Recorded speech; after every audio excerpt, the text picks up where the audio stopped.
kanayola yanyuma ng'oli mububuka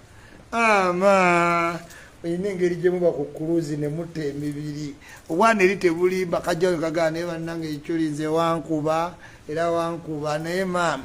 singa nsobola okuddayo ne mbanyumiza ekiri mu bukadde mwandikutte bulungi obuvubuka bwammwe kuba obukadde buluma kati ndiisa maaso maama ayagala yajerega banakiganda ne bazuukuka buli akeera ngenda kwetega ikyuli anti tazaala ikyuli ne besimanyi munjere muvume katonda wate wajja okumpa ejjana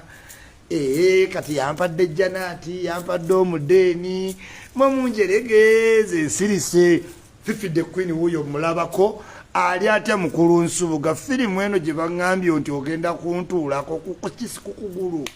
mwami nsubuga namugamba ntya